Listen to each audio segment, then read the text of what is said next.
Assalamualaikum warahmatullahi wabarakatuh. Perkenalkan, nama saya Muhammad Taufik. NIM saya 202205010142. Terus di sini saya akan menyampaikan tentang etika bisnis. Ya, langsung saja pengertian etika bisnis Islam. Etika secara umum dapat diartikan adalah tingkah laku atau perbuatan seseorang atau kelompok masyarakat yang sudah terbiasa dan selalu dilakukan dalam aktivitas kehidupannya, sehingga menjadi aturan yang harus ditaati dan akan diberikan sanksi jika dilanggar. Karena itu sudah menjadi sebuah aturan sosial dalam tatanan masyarakat, baik tertulis maupun tidak. Secara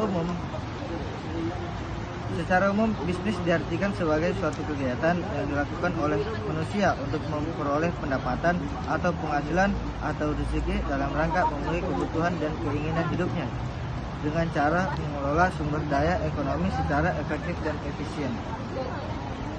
Tujuan utama bisnis: target hasil yaitu profit materi dan benefit non materi.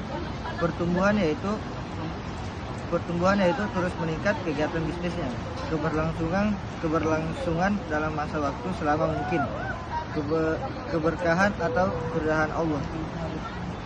Kesimpulan: yang pertama, etika umum dan etika khusus. Etika umum pada umumnya membahas mengenai norma dan nilai moral, kondisi-kondisi dasar bagi manusia untuk bertindak secara etis, bagaimana manusia mengambil keputusan etis, teori-teori etika, lembaga-lembaga normatif yang terpenting diantaranya adalah suara hati dan semacamnya. Etika umum sebagai ilmu atau filsafat moral dapat dianggap sebagai etika teoritis.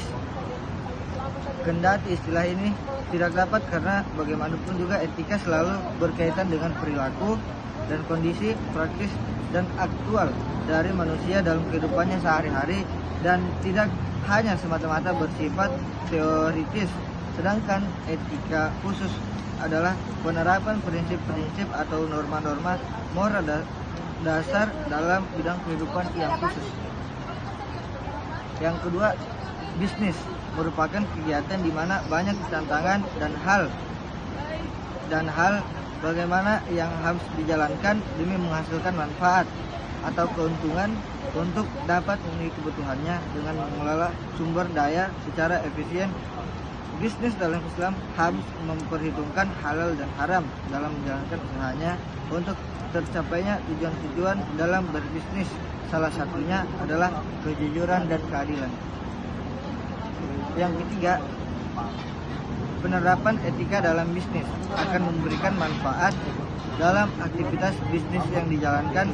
Di antara manfaat tersebut adalah dapat mendorong dan mengajak orang-orang bersifat kritis dan rasional dalam mengambil keputusan berdasarkan pendapatnya sendiri yang dapat dipertanggungjawabkan.